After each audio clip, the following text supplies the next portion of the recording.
Hey there, welcome. If you're here, you're probably going through a breakup and looking for support. And let me tell you, you are not alone, not even a little bit. Breakups are brutal. They turn our world upside down and leave us feeling lost at sea. It's like someone ripped a piece of your heart out, and the world expects you to just keep going like it's no big deal. But it is a big deal.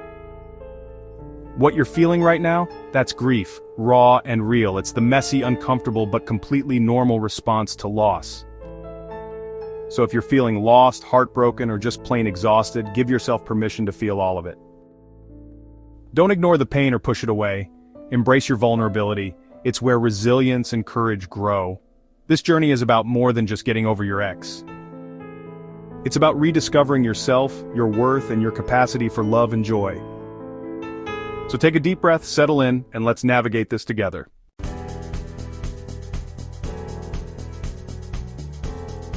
First things first. It's okay to feel the pain. In fact, it's essential. You're not weak for hurting, you're human. You shared something special, something real, and letting go of that is bound to leave a mark. Remember, healing takes time, care, and compassion. Allow yourself to feel the pain, let the tears flow, let yourself scream into a pillow, let yourself feel the weight of sadness. Don't try to rush through it or pretend you're okay when you're not. The only way out is through. Give yourself permission to grieve the loss of the relationship, the loss of the future you once envisioned, and the loss of the person you thought you knew. This is a process, and it's going to be messy and uncomfortable at times. But it's in those messy, uncomfortable moments that you'll find your strength, your resilience, and your capacity for profound healing.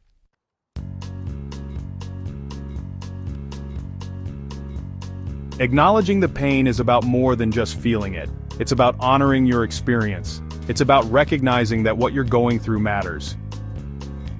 Your feelings are valid, your pain is real, and your story matters. This isn't about dwelling on the past. It's about giving yourself the space and grace to process and heal, to understand it, to learn from it, and to ultimately move forward from it. Remember, healing is not linear. There will be good days and bad days, moments of strength and moments of vulnerability, and that's okay.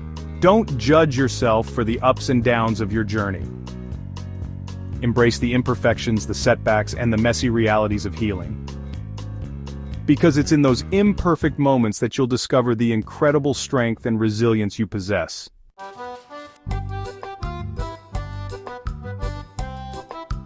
One of the most powerful tools for processing difficult emotions is journaling. It's like having a conversation with yourself, a safe space to unpack your thoughts and feelings without judgment or expectation. Grab a journal, a notebook, or even just a scrap of paper and start writing. Don't overthink it, just let the words flow. What are you missing about your ex?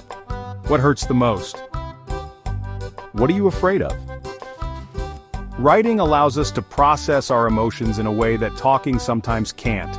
It gives shape and form to our feelings, helping us to understand them better. It's like taking a jumbled mess of thoughts and laying them out in an organized way.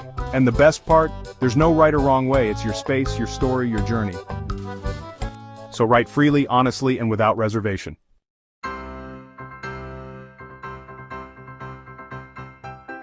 What we often don't realize is that our thoughts have power. The more we replay painful memories, the deeper those feelings take root. Journaling helps us break that cycle and process our emotions in a healthier way. By putting our thoughts and feelings onto paper, we create a little bit of distance. We begin to see them as separate from ourselves, something we can observe and reflect on, rather than something that controls us. This distance is crucial for healing. It allows us to detach from the intensity of our emotions and to approach our pain with a bit more objectivity and compassion. Think of journaling as a way of decluttering your mind. You're taking all the jumbled thoughts and emotions swirling around inside and giving them a place to land. And in doing so, you create space for clarity, peace, and healing.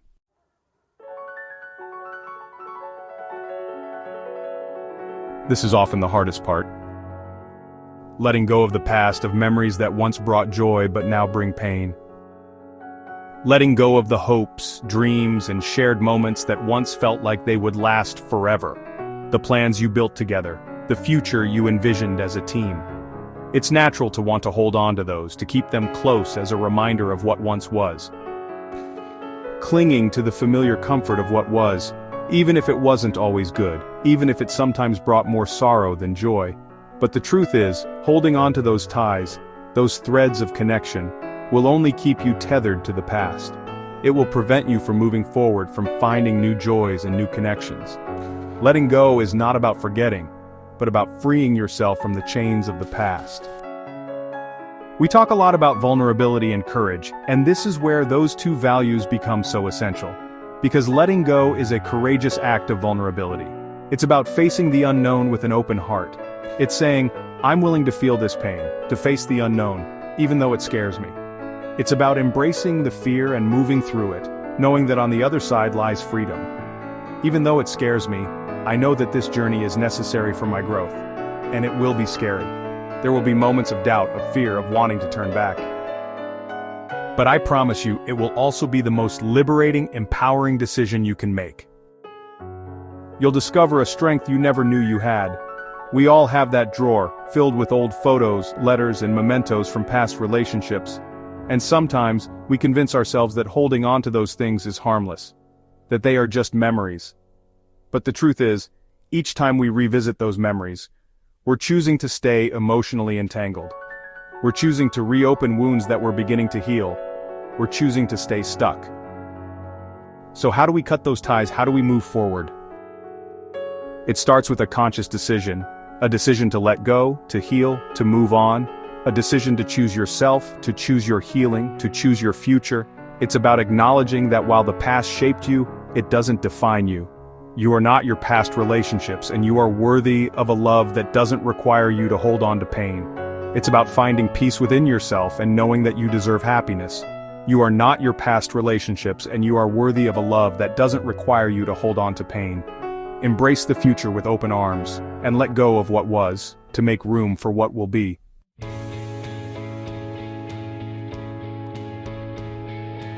In today's world, letting go also means setting healthy digital boundaries. Constant connectivity affects our mental and emotional well-being, and recognizing that is key to healing. It means resisting the urge to scroll through their social media, to check their updates, and to see what they are up to. To analyze every post for hidden meanings, to read between the lines and to find clues that might not even be there. To torture yourself with what could have been. This constant analysis only deepens the emotional wounds and prolongs the healing process. Trust me, I can say from my personal experience that I know how tempting it is to go down that rabbit hole. We've all been there, feeling the pull to check just one more time. It's like an itch we can't help but scratch, a compulsion that seems almost impossible to resist. Even though we know it only makes it worse. The more we engage, the more we hurt. But what we're really doing is seeking validation, seeking answers, seeking some form of reassurance that we are still connected, seeking some kind of closure from a source that can no longer provide it. We look for signs that things might change, but often they don't.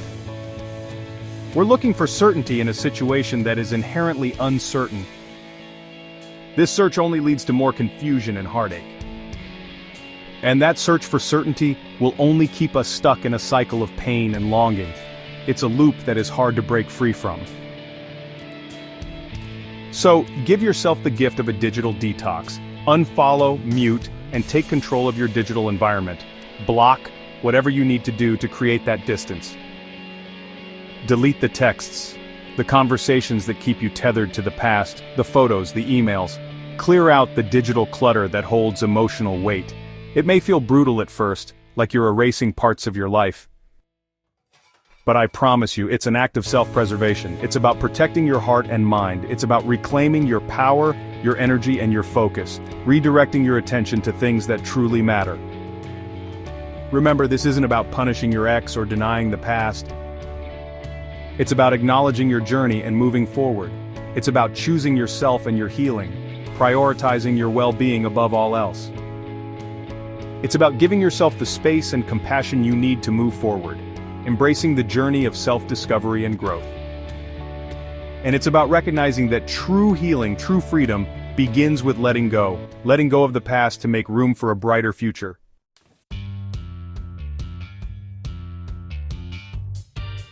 Creating boundaries is essential for any relationship, but it's especially crucial after a breakup. It's about defining what you will and will not tolerate, what you are and are not willing to participate in. For many of us, saying no doesn't come naturally. We're conditioned to be people pleasers, to put others' needs before our own. But learning to set boundaries is not selfish, it's an act of self-respect. It's about honoring your own needs and limits even when it's uncomfortable. Think of boundaries as emotional guardrails. It's important to remember that setting boundaries isn't about controlling other people. It's about taking control of yourself, your choices, and your emotional responses. It's about creating a safe and healthy space for yourself to heal and grow.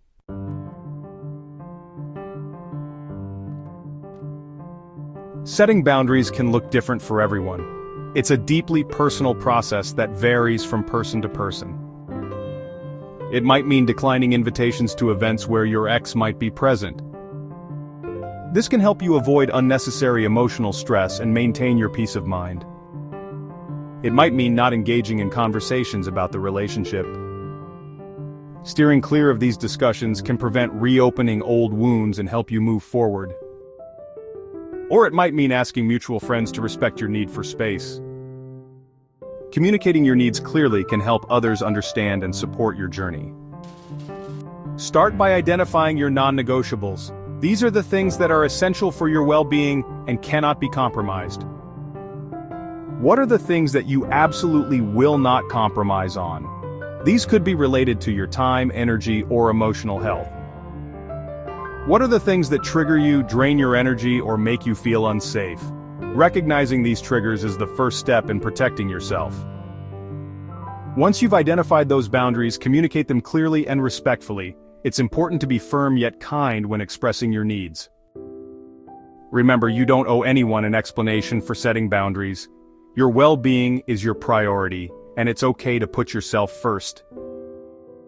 You don't have to justify your needs or apologize for prioritizing your well-being. Self-care is not selfish, it's necessary.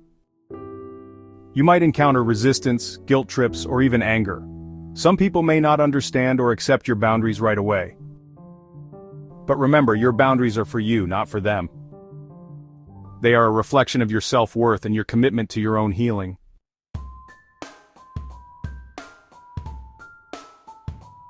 This is it. This is the moment you start coming back to yourself. Remember who you were before the relationship, those passions and dreams you put on hold? It's time to dust them off.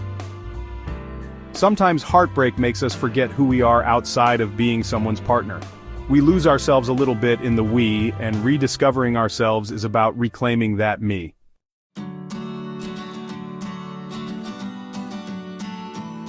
Think about the things that lit you up, that made you feel truly alive. Maybe it was painting, hiking, writing poetry, gym workouts, or dancing in your living room. Whatever it was, those passions are still a part of you. We often push those things aside when life gets busy, or when we think we don't have time. But here's the beautiful truth. Making time for what we love makes us feel whole again. This is your permission slip to be fully, authentically you. Embrace the things that make your heart sing. And don't be afraid to explore what might be missing. You are worthy of a life filled with passion and joy, so go out and claim it.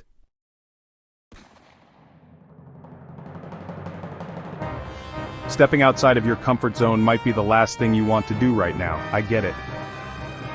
But trust me, trying something new, something you've never done before, can be incredibly empowering. It's about rediscovering your strength, your resilience, your capacity for joy even amidst the hurt. It's about proving to yourself that you are capable of anything, even with a heart that's healing.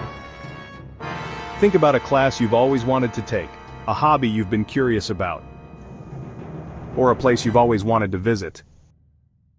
This is your chance to say yes to yourself, to explore new possibilities, and to remember that life is full of wonder.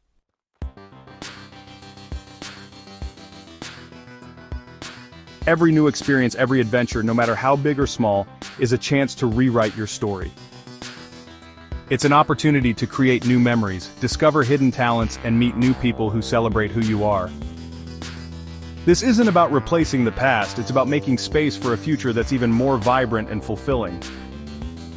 It's about choosing yourself, choosing joy, and choosing to embrace the unknown with an open heart. So go ahead, try something new, push your boundaries, and watch how it expands your world. You might just surprise yourself with what you discover both within yourself and in the world around you.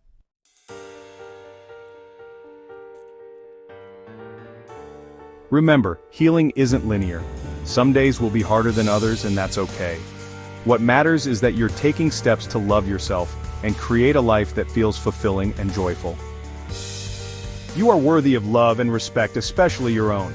So take it one day at a time and trust that brighter days are ahead.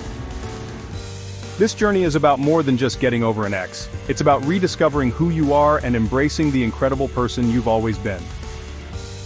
It's about choosing yourself, loving yourself fiercely, and living a life that's authentically yours. Thanks for watching.